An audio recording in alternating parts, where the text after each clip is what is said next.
Bienvenue sur Face à l'Union, l'émission qui décrypte l'actualité en cette période électorale. L'invité du jour est connu pour son franc-parler, son discours cohérent sur la scène nationale et surtout politique. Dr Jean-Victor Mwang Bading. Avec lui, nous allons nous interroger sur le climat qui prévaut en cette période électorale. Nous allons lui demander ses attentes et aussi ses observations sur la transition qui est en train de s'achever. Dr Jean-Victor Mwang Bading, bienvenue sur Face à l'Union. Merci. Quelle observation portez-vous sur le déroulé de cette campagne électorale? En général, depuis la conférence nationale et les élections qui ont suivi, je suis déçu de ce qui se passe. Pourquoi êtes-vous déçu? Parce que la campagne se déroule dans un climat qui apparemment n'enthousiasme pas les Gabonais. Cette campagne 2025? 2000. Cette campagne 2025? Oh oui, bien entendu. Pourquoi dites-vous qu'elle n'enthousiasme pas les Gabonais?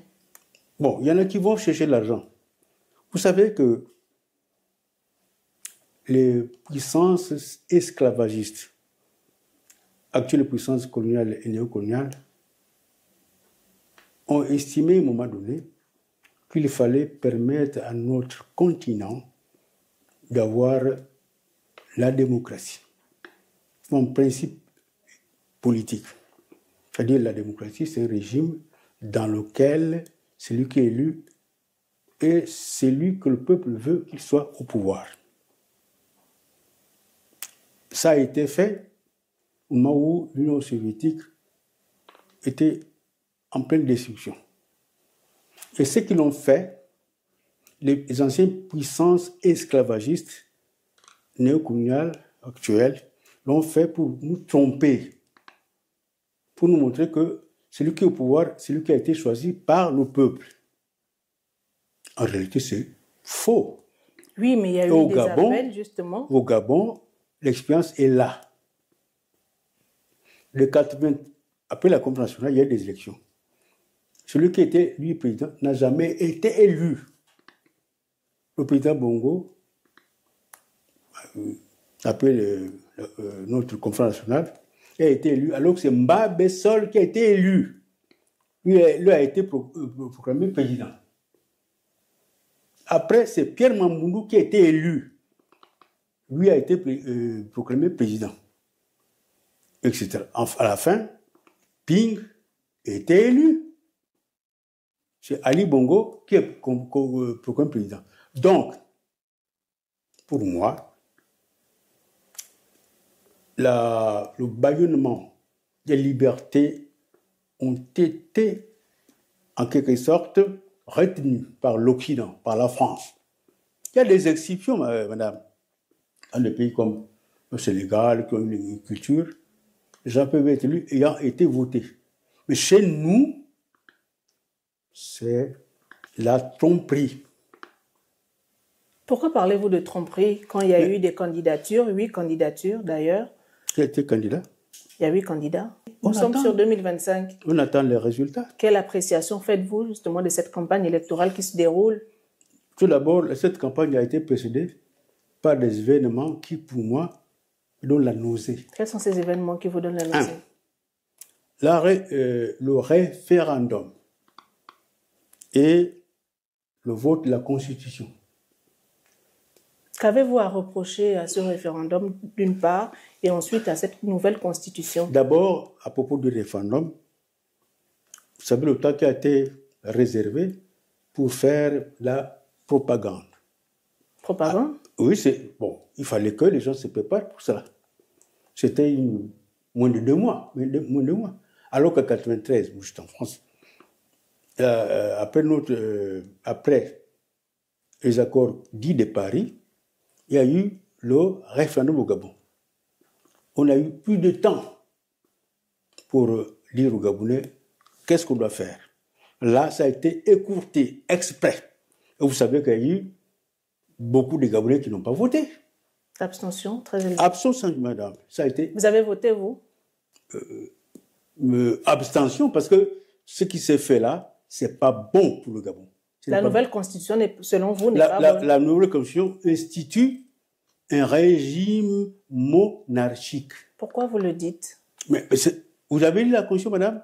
Oui, mais quels sont les éléments concrets? Les éléments, c'est que le président qui s'est élu, hein, c'est pas forcément celui qui a fait le coup d'État, ça peut être un autre. Hein.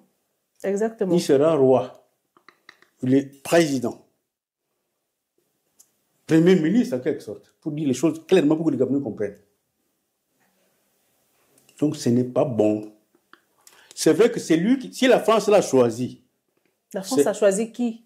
Puisque c'est la France qui régère le Gabon. C'est la France qui... Madame, c'est la France qui gère le Gabon. Est-ce que vous avez des preuves de... Ce que veut la France, c'est au Gabon. Si Oligui a été choisi... Parce qu'il y a eu un coup... Vous n'étiez pas né. Il y a eu un coup d'État en 1964. Non, je n'étais pas né. Voilà, moi j'étais déjà en 6e. Les Gabonais font un coup d'État. La France ne s'est pas mêlée de ça.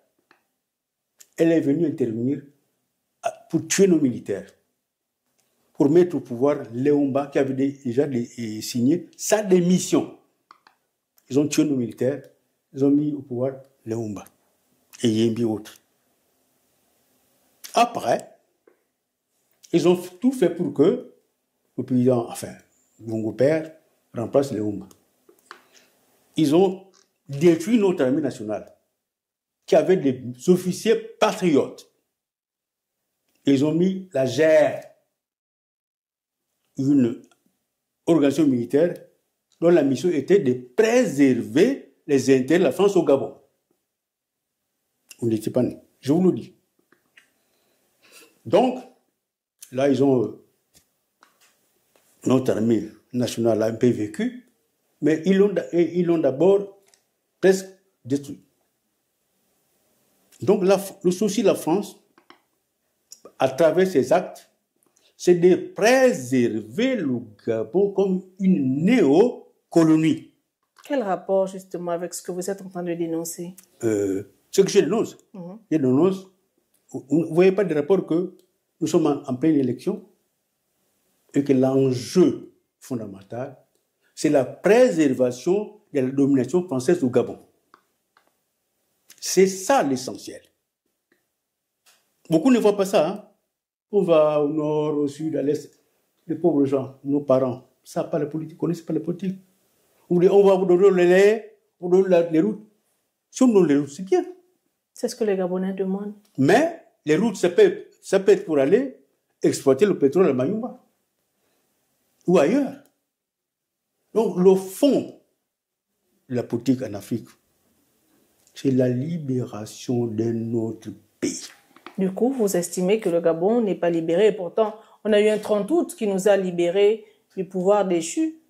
Quelle bonne question. Pourtant, nous avons du pouvoir aussi, vous dites non. D'abord, les indépendances en Afrique, pas seulement au Gabon, hein, qui ont été proclamées en 1960, ne sont pas des véritables indépendances. Ce sont des occasions où la France, pour ce qui concerne l'Afrique dite francophone, pour pérenniser la domination à travers ce qu'on appelait les accords de coopération. Au nombre de ces accords, il y a la domination militaire.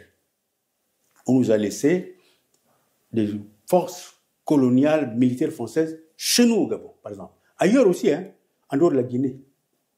La Guinée ex-française, où on dit Guinée Sékou Touré, qui a voté non au référendum de 1958. La Guinée était libre. L'Algérie est libre parce que l'Algérie a réussi son indépendance par la lutte armée. Mais les autres pays d'Afrique, en dehors des gens comme des pays comme le Mali, où il y a eu un patriote au pouvoir, nous étions des néocolonies. Alors, pour sortir de la néocolonie, il faut mettre en cause les accords de coopération, entre autres les accords de coopération militaire. Les dénoncer, comme ça a été fait au Mali, au Niger et au Burkina Faso. Et qui ont chassé les forces militaires occidentales. Le Niger a chassé les militaires américains et français. Le Burkina Faso, les militaires français. Le Mali, les militaires français. Nous, nous dit, il y a Djibouti et le Gabon qui sont des colonies claires et nettes qui ont prévu ces postes-là. On dit que ce n'est plus les forces de domination. Ils ont créé, je crois, une structure pour la formation militaire. C'est-à-dire, mais ils sont toujours là, les Français sont toujours là. Quand De Gaulle, après la Deuxième Guerre mondiale, a dit aux forces américaines de partir chez elles. Pourtant, la France, les Américains ont aidé la France à se libérer. Nous, Africains aussi. Quand j'ai vu qu'il y a un danger que l'Amérique regarde ses militaires en France, ils ont dit, allez chez vous. Ils n'ont pas dit, former une école militaire. Quel rapport justement avec le 30 août qui nous a libérés? Quand le 30 août ne nous a pas libérés, j'ai déjà dit que c'est le compatriote Oligui qui a été libéré de l'oppression de Madame Bongo Ondimba. Mais le Gabon n'a pas été libéré. Pour que le Gabon soit libéré, il faut dénoncer les accords de coopération militaire avec la France. Il faut tout faire pour mettre hors d'état de nuire aux France CFA. Il faut dénoncer les accords politiques. C'est ce que font nos frères du Mali, du Burkina Faso, du Niger. Et donc, c'est ce que vous attendiez de cette équipe en charge de la transition? Moi, je n'attendais rien. Ce sont les militaires qui étaient dans la garde présidentielle, dont la mission était de préserver la domination de la France au Gabon. Je n'attendais rien. Je pensais que, en tant que Gabonais, vous pouvez dire, bon, pourquoi ne vous le faites pas? Ils ne l'ont pas fait. Ça pourrait arriver au Niger. C'est lui qui est président. Il était dans la garde présidentielle, non? Mais il a réfléchi. Les nôtres ne le font pas. Je l'ai dit au président de la transition. Ah, vous le lui avez dit? Mais moi, je parle clairement. Qu'a-t-il dit justement à ce Oui, propos? qu'est-ce que je peux dire? Moi, j'étais candidat à la présidentielle en 2023. Pourquoi Le président nous a invités. À l'occasion, il dit, je ne soutiens pas les coups d'État militaires qui sont les coups d'État militaires qui sont des actes minoritaires. Quand le peuple ne s'y mêle pas. Je soutiens même les coups d'État militaires quand l'Afrique gagne. J'ai soutenu le coup d'État de Sankara. Parce que ce coup d'État-là a mis l'Afrique dans une situation inoubliable, dans la dignité. Est-ce au cas du Gabon? Non. Alors, vous... Parce que quand on respecte quelqu'un, on dit la vérité. Il y en a qui vont là-bas, pour être député, ministre et tout ça, avoir l'argent. Moi, je n'ai pas besoin de ça. On vous a proposé un poste? Qui vont proposer un poste? On m'a toujours proposé, j'ai toujours refusé. Oui, mais est-ce que cette équipe de transition vous a proposé... Mais j'ai déjà dit que je ne suis pas dans les marais. Comment voulez-vous justement contribuer? Mais attends, même si on me pose, si il y a des postes, dans un système néocolonial, qu'est-ce que je peux faire en tant qu'individu? D'accord, vous attendez le départ de la France pour Je n'attends pas, j'attends que le peuple gabonais, conscient, prenne ses responsabilités et fasse en sorte que le pays soit indépendant. Moi, je ne suis qu'un individu. Mais monsieur le Président, nous sommes en période électorale. Le Gabon s'apprête à avoir un nouveau président. Est-ce que parmi les 8 candidats, vous avez un candidat crédible, sinon qui propose une réelle rupture selon vous, parmi les 8 candidats? Vous avez été plus rapide. J'aurais souhaité voir tous les projets. Ils sont en train de passer. Voyez-vous, j'ai vu certains. Beaucoup de propositions m'ont donné la nausée. Le président de la transition, l'équipe propose de bâtir... Il n'est pas encore passé. Il va passer. Celui de la transition propose de bâtir. Le candidat Alain Claude propose de rompre avec l'ancien système. Le candidat Ibinga propose une nouvelle espérance. Chacun a un projet à porter pour le nouveau Gabon. Vous, justement, sur ces 8 candidats, avez-vous un qui soit au moins crédible, capable de nous emmener à rompre avec... Il y a un autre, je ne sais pas qui parlait des accords de coopération de la France et le Gabon. C'est M. Et vous avez M. Iloko qui propose de soigner le Gabon. Bon, vous avez M. Lapensée et Senghor qui, lui aussi. Madame, dans ce qu'ils disent, ce serait malheureux. Ils disent que tout est faux, tout est juste. Ce serait malhonnête. Il y a des choses qui sont dites dont nous avons besoin de la réalisation. Mais le fond, c'est la libération du Gabon. Et c'est malhonnête de dire tout ce qui a été dit est mauvais. Non. Il y a même des candidats qui étaient des anciens PDG, qui ont changé, soi-disant. Qui se sont repentis. Ça ne compte pas. Mais ils ne font que ça. Il y en a qui ne font que ça, c'est repentir. Il y en a qui passent du PDG au CLR. Enfin, j'ai dit, c'est des opportunistes. Parmi les candidats? Oui. Parce que, attends, quelqu'un qui a dit il était au PDG. Son nom, c'est Ali Bongo. Après, il change. Qui me dit que demain, il va encore pas changer. Mais ceci dit, on les juge sur ce qu'ils disent. Pour que demain, on voit s'il y a accord entre ce qu'ils disent et ce qu'il faut faire. Et donc, parmi les 8 candidats, vous n'avez aucun qui soit crédible? Parce qu'il faut une cohérence systématique. Sur le plan social, économique, culturel, et sur le plan des relations du Gabon avec l'extérieur. Un projet politique est une totalité. Tant que cela n'apparaît pas, j'ai du mal à choisir. Avez-vous lu les projets des candidats? Vous êtes-vous intéressé au moins à ce qu'ils proposent? Premièrement, très bonne question. Il y a la parole et l'acte. La notion, la parole, c'est que par la parole, on peut tromper les gens. Je m'interroge sur leur devenir, leur histoire. Et vous savez qu'à l'issue de cette élection, je pense que c'est le PDG qui va gagner. Le PDG? Oui. Mais il n'est pas candidat. Il n'a pas de candidat. Oligui était militaire du PDG. Est-il membre du Parti démocratique? Mais c'est le candidat. C'est la force militaire. La force armée est plus forte que la force civile. Le PDG, le pouvoir en place avait deux forces. Au plan civil et politique, le PDG.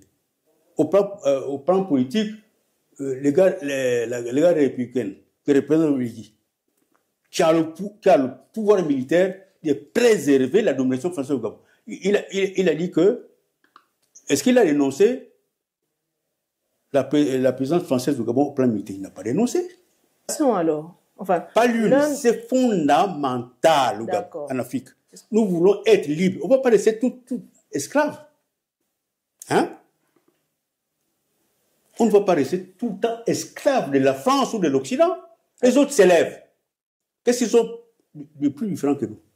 Il faut s'élever, libérer notre pays. Vous appelez le peuple gabonais à se lever et libérer le pays. À ce moment-là, c'est les élections, les gens ont besoin d'argent. Vous voyez, je vais vous dire quelque chose. Quand l'Occident, nous voulons que l'Afrique soit et la démocratie, c'était pour nous tromper sur celui qui nomme les présidents chez nous. Au Gabon, l'exemple est authentique. C'est toujours la France qui a nommé les présidents chez nous. Et donc, selon vous, la France a déjà choisi le prochain président du Gabon? C'est lui qui serait élu, il est du côté de la France. La France peut avoir une législation. Avez-vous l'intention d'aller aux urnes le 12? Aux urnes? Quand je vais aux urnes, j'exprime mon point de vue en tant que citoyen gabonais. Vous irez voter? Attendez, c'est un droit. D'accord, pas de bulletin blanc. Si je me trouve devant les candidats, ils sont tous la même. Elle veut voter blanc. Parce que moi, je respecte nos ancêtres. Vous allez voter ou vous n'allez pas voter? Voter, c'est dire non, oui, non, ou s'abstenir. J'irai voter.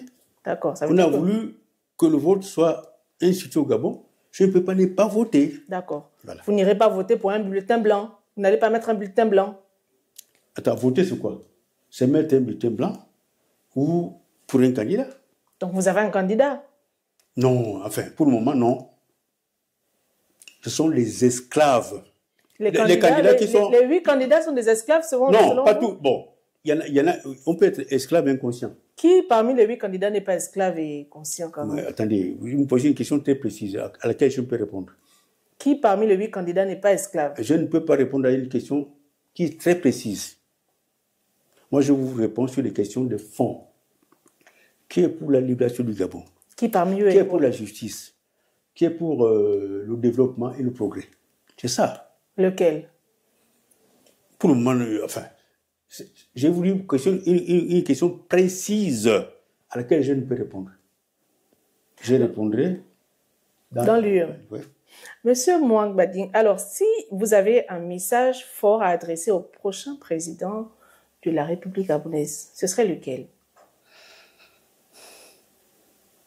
Le prochain président qui sera déclaré, je ne dis pas élu, hein, déclaré. Parce que les présidents qu'on a eu depuis 1988 ont été déclarés présidents, ils n'ont jamais été élus. Donc il n'y a jamais eu de président élu au Gabon? Jamais. Bongo, père, n'a jamais été élu. Je vous le dis, hein. Oui, mais le prochain, il sera élu. Les Gabonais iront aux urnes, normalement. Les Gabonais ont toujours été aux urnes. Mais ce qu'ils votent n'apparaît pas. C'est la France ou le ministère de l'Intérieur qui décide. Oui, le ministère de l'Intérieur a été restauré par M. Oligui. Nous, on avait mis ça de côté. Donc, il vient restaurer le ministère de l'Intérieur pour que, sur commande, le ministère de l'Intérieur le déclare président du Gabon. Alors, vous dites que le prochain président ne sera pas élu, mais il sera déclaré. Quel message avez-vous à lui adresser? À qui? Au président. Un esclave? Je dis simplement que, chers compatriotes esclaves de la France, ce que tu as fait là, ça va te suivre. Au président? Tu seras proclamé parmi les valets de l'Occident et de la France. Léomba était un valet, les Yembi. Bongo, valet. Son fils réel supposé, valet. Oligui, si la France, il sera valet. Oui, mais... Si on met notre valet, nous voulons un vrai président choisi par le Gabon pour notre libération, notre émancipation, notre progrès. Vous aurez fait un bon président? Vous aurez été un bon président pour le Gabon? En tout cas, je ne serais peut-être pas bon, mais la France devait sortir.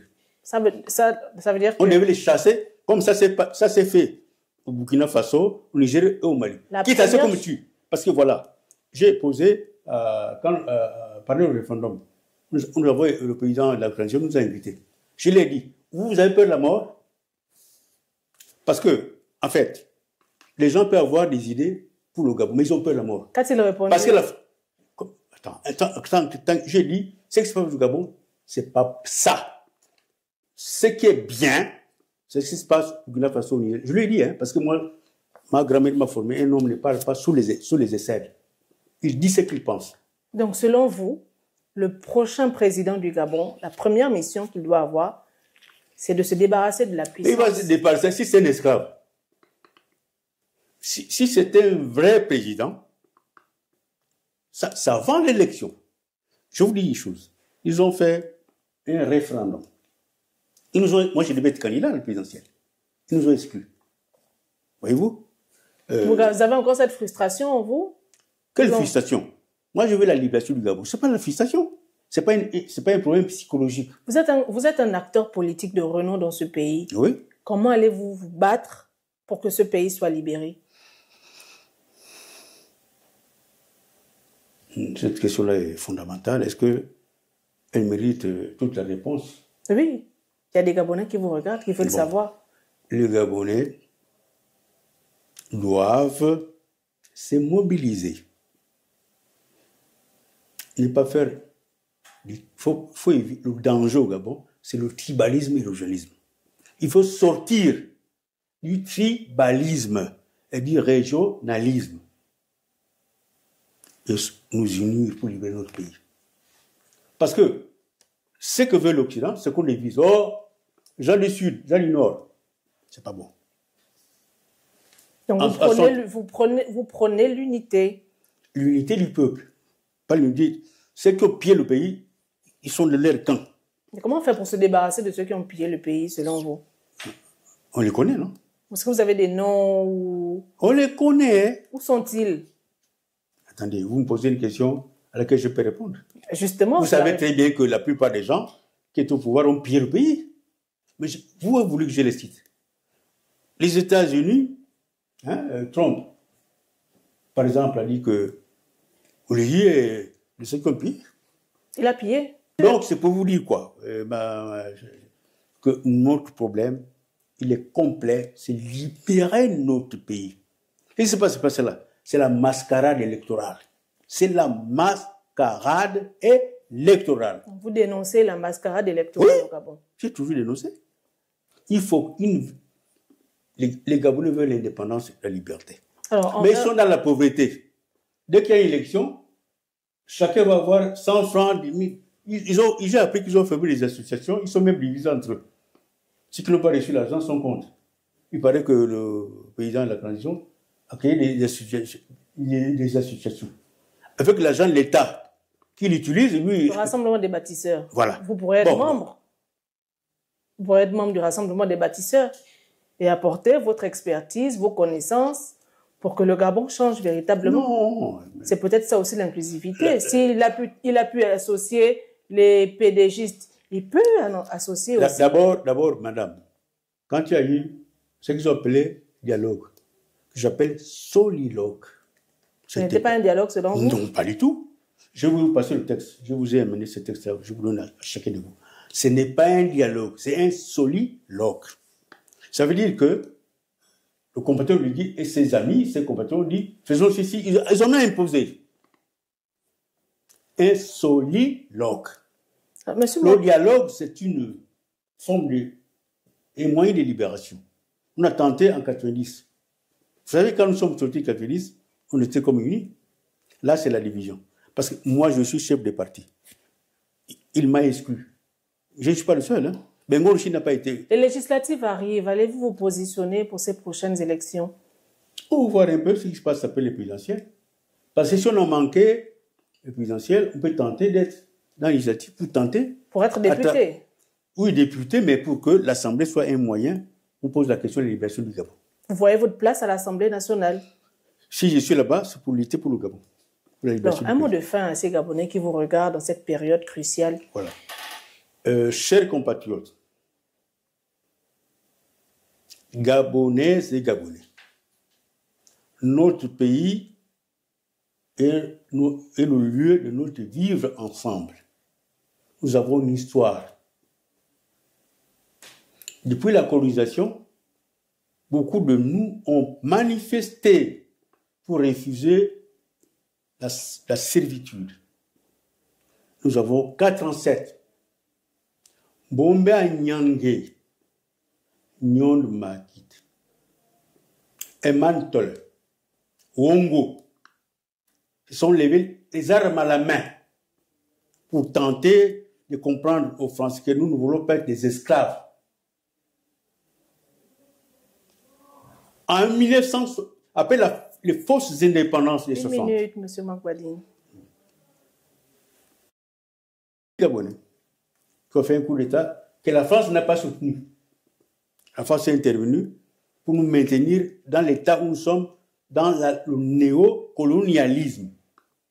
J'invite les Gabonais et les Gabonais à prendre conscience de cela, de nous réunir pour libérer notre pays et être en phase avec le courant dominant l'Afrique, la libération du continent contre l'Occident impérialiste. Merci, M. Mouak-Bading, pour cette analyse sans détour. Oui. Chers électeurs, ne l'oubliez pas, les élections approchent, les enjeux sont clairs et la parole citoyenne est plus que jamais nécessaire. Rejoignez la conversation sur nos réseaux sociaux, partagez cet entretien et surtout, informez-vous pour faire un choix éclairé. Face à l'Union revient très bientôt pour un nouvel épisode. Au revoir. Chaque planète a sa propre guerre.